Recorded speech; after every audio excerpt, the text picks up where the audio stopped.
We're back on Tuesday. I'm Jay, and this is Dave. He's a Phillies fan. They just won on Monday night. I'm a Met fan. We had a day off on Monday, but we're coming back on Tuesday. Chris Bassitt's on the mound. He's been struggling. Philly's been hot. The Braves been hot. The Yankees keep on winning. It's going to be a fun summer here. We got you covered at WinDailySports.com. Prop bets, bets on games, DFS, season long.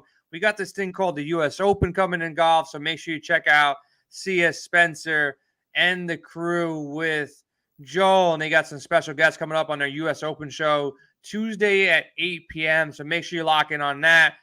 MLB, NBA, DFS, got you covered every single day. Projection models, lineup optimizers, hop in our expert chat. We're dropping props in the chat every single day. Dave's got a DFS article that also covers props, so we got you covered from every angle, but right now, we're going to break down this Tuesday slate, and Dave, I looked at it briefly before we hopped on. There's a lot of pitching on this slate, and there's some guys that DraftKings is tempting you to take. But let's start up top. You got Garrett Cole. You got Max Fried. You got Bieber in Colorado. And then this dude Gonsolin that came out of nowhere. And this kind of guy, guys like this annoy me because the Dodgers already have enough riches. Like, I like seeing Buehler struggle, but I don't like seeing this guy Gonsolin that nobody really wanted to give credit to just go out there each and every week and kind of dominate. So talk about these guys up top, and then we'll talk about the value guys because a lot of guys here mispriced where you're going to get some good options for value on DraftKings.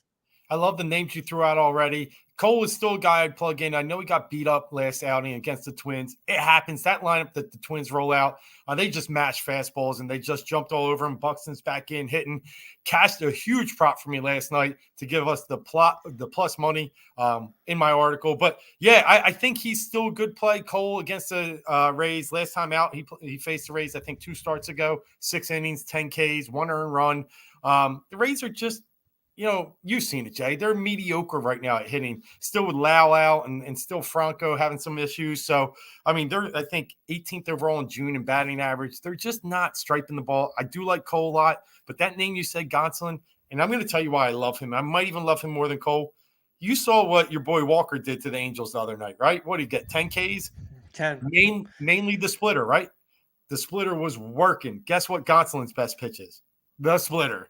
Batters hit 120 off him, off that splitter, and the Angels are the 28th worst team against the split finger fastball. And then even better, Angels are number 1 in K rate in June, 29.1% of the time. So I think Gonsolin has a great matchup, 1.58 ERA, 7-0.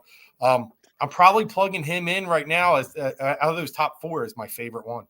Pretty funny, man. 7-0, probably the Dodgers' best pitcher. Probably a Dodger's going to make the All-Star game. Yep. It's weird that it's Tony Gonsolin out of all these guys. But I kind of agree, man. Look, Gonsolin pretty safe for 20 to 25. Cole has more upside. Probably can get you 35 in a clean game with his K potential. And the Yankees keep on winning, man. That's what's pissing me off. Like, it's not only like the Phillies are winning, the Braves are winning, but I got to hear shit from my friends who like the Yankees. Like, I can't even have like a little bit of a run early in the season that the Mets are doing good. I'm just getting hit from every angle right now. But Max Bieber in Colorado, just going to be fading that. He might go out there. He might have a good game. He's a great pitcher, but going to fade him there. You got guys like Gilbert against Minnesota. I'm not pitching guys against Minnesota right now. Like you said, Buxton, a beast. Ariz leading the league in hitting. That guy just does work every single day of the week. Logan Webb, kind of interesting. Nick Pivetta, kind of interesting. He had 11 Ks in the last start, 7 Ks the start before. He's out there. These guys are interesting. Like, I'll have shares of them if I'm making more than 10, 15 items, Webb and Pivetta, but they're like a notch below the guys we mentioned. And then DraftKings is just teasing you and saying, hey, do you want to gamble on Dylan Cease? You have versus a weak lineup at 8,800. He struggled in his last couple of starts. He hasn't been clean because he keeps walking people. Yep. He had 3 walks in the last start, 7-1 before. 4-1 before. He's not letting up earned runs. He's just not lasting more than 4 or 5 innings because he's walking everybody. He still can't gaze. He's still putting up, points. If he just doesn't walk people, he probably drops 30 on Detroit at 8,800. Probably going to be the most popular guy, right? Do you want the good news? Because I'll give it to you. Detroit is good. 30th in walk rate. Okay, 30th there you in go. walk rate in June. They walk only 4% of the bats in June. Overall in the MLB season, they're 29th at 6%. So they just don't walk. I looked at that right away, Jay. I said, this is a team that he's going to eat alive. I mean, we all know how bad they are batting. They're batting 30th in June too, 196. But that walk rate is key right now for Dylan Cease. He needs to get a little luck there. Needs some teams hacking away. I think he's going to get it with the Tigers. So yeah, he'll probably be one of the highest owned at that's a bait. Obviously 8,800, but I'm biting. Yeah, I think that guy's in a great spot, 8,800, like you said. If you can get 20 points and walk 7 guys in the same game, Yeah. you're probably really good and bad at the same time. But C's versus Detroit should be a good spot. Mania versus Chicago, 8,500, a pivot off of C's. Keep him in your player pool. Mikolas, 8,400, versus Pittsburgh, another soft matchup. Think you keep him in your player pool too. So there's a lot of pitching options. Like I wouldn't say you gotta lock C's or you gotta lock Garrett Cole, any of these guys. Build your stacks first and then see who works. Because a lot of these guys are going to go for 15, 20, 25. There's so many options of pitching. Bassett, no thank you. Kikuchi versus Baltimore, still no thank you. No Tampa and Kluber. No Eflin for me. No Molly for me. No Syndergaard for me. No Hauser, no Dunning, no Davies. Jordan Lyles versus Toronto, no thank you. McCurdy, no. Rogers, maybe if you want to dabble at 6,300, but probably not. Colorado, Sensatella, no thank you. Hendricks versus San Diego, no. Nobody down here, unless you got somebody really sneaky. I don't really want anybody under, 6,500 or 6,000 here. But do you have anybody else outside of, dropping down to Mania and Mikolas that you like? Yeah, and I mean, look, it's not a homer. I'm telling you it's not. But Eflin, look, he's a 1.16 ERA at home this year. 1.16 in 5 games started. On the road, it's 7. Where are they tomorrow? They're in Citizens Bank Park. He's comfortable there. He knows the mound. He's reinvented his curveball. He's throwing it at triple the amount he has in years past. I would be comfortable playing him at that price. And like you said, when we get a little lower than that, there's nothing there that's jumping out at me. I'm with you. I probably can't go much lower than that. Maybe Zach Davies, but I just can't trust him. He's just like – Listen, I like the call on Eflin. You're diving deep here. It's probably slightly a homer pick because who knows that Eflin is this dominant at home because he just looks like a bum in general. But his home road splits he's averaging 22.7 at home against good teams too. 5.2 on the road. He just shut down the Angels. He shut down the Dodgers. Good game against San Diego. Colorado, okay, that's a pretty shitty lineup. Oakland, pretty bad. But those last 3 lineups that he faced, both LA teams and San Diego at home, and he shut them all down. 30 points, 32 points, 18.5. So I guess 7,700. The Phillies are hot.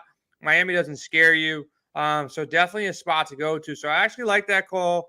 I'm not going to load up on Eflin by any means, but if there's a lineup in a GPP and you got to drop down to 7,700 to make your lineup work, he is the guy in that range that makes sense.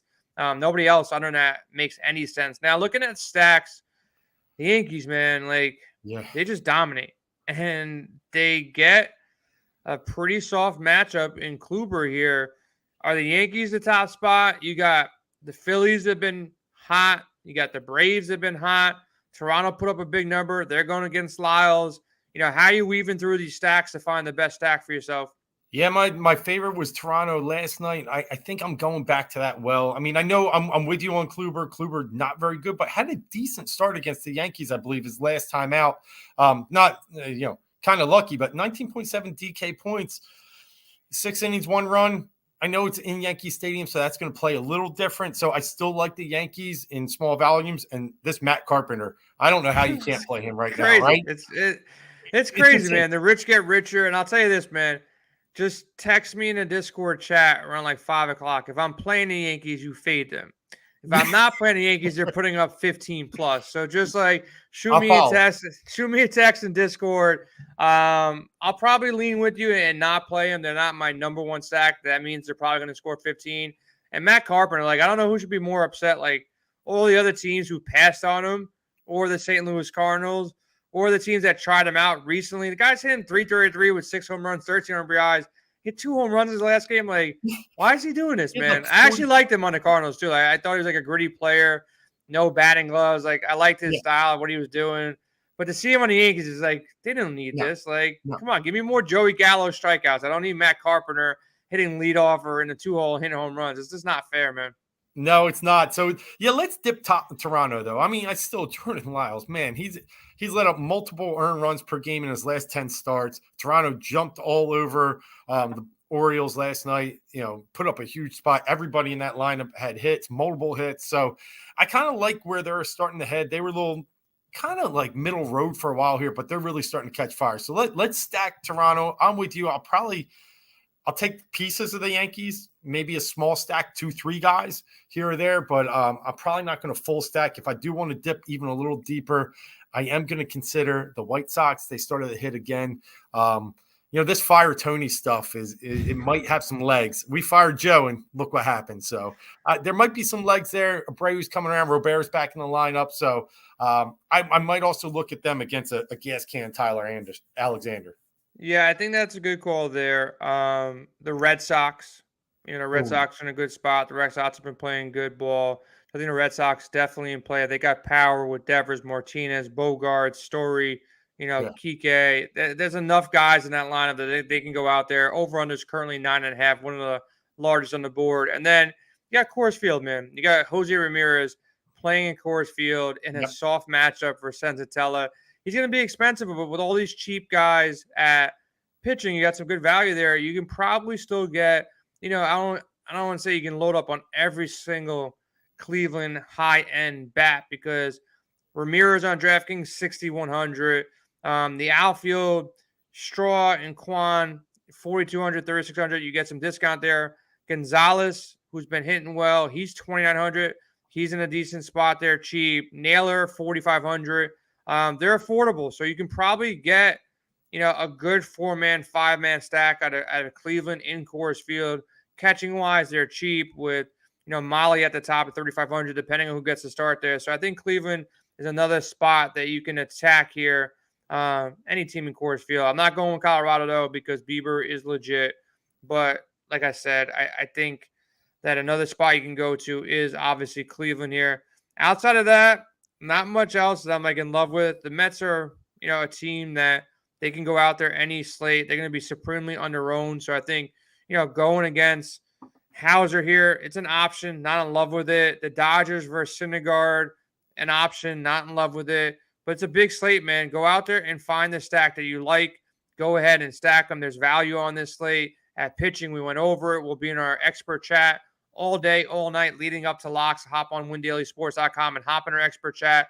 Go check out Jared's video on Prize Picks on Tuesday. Go check out seeing the guys on 8 o'clock. They're going to do a golf show for the U.S. Open. Check that out. So much content going on at WinDailySports.com. Also on the Sharp app. If you want more sports betting content, go download the Sharp app for free as well.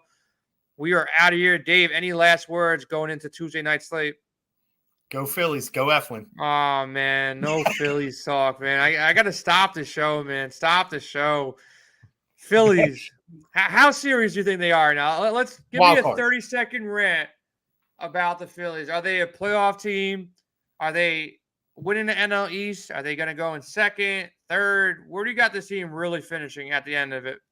Third in the NL East and into the last wild card spot until last week of the season. They're going to have to be battling teams like San Fran and St. Louis because I think the Braves and I think Milwaukee sucks, by the way. I don't think Milwaukee's legit. Yeah. I think Milwaukee falls back. I think me and Tony or me and C were talking about it that a nice little futures bet. You can get Cardinals plus money. They're winning the division right now. You get them at plus money over the Brewers. I kind of like that. Outside of that, you got the Mets one, you got the Braves one. You can be honest, man. I won't get mad. I will tell you it's still the Mets for me. I think the Mets will have a fade, but I think they're going to be – look, if you get Scherzer back and DeGrom in any form, I still have light on the horizon that I think that can be enough to hold off the Braves. But, recent memory, recent bias, Braves 12 in a row. Yeah, okay. Yeah, I could see why people would like Atlanta, but I still think the Mets are a little better team all around. I think the Braves are better than the Phillies. I think the Mets, if they get DeGrom and Max back – the Braves lineup I don't think is as good as the Phillies lineup, and I think Nola and Wheeler can pitch just as good, if not better, than the front two guys for Atlanta. So I think the Phillies have a good shot. You got all the bats, man. That's a lethal lineup there too. And if you guys make a move, and get a third starter or maybe a number 2 starter, whatever you want to consider it, to get a top line starter, you guys can make a real run, at the East or, just wild card. Don't really matter, man. You're in the same spot we'll be in.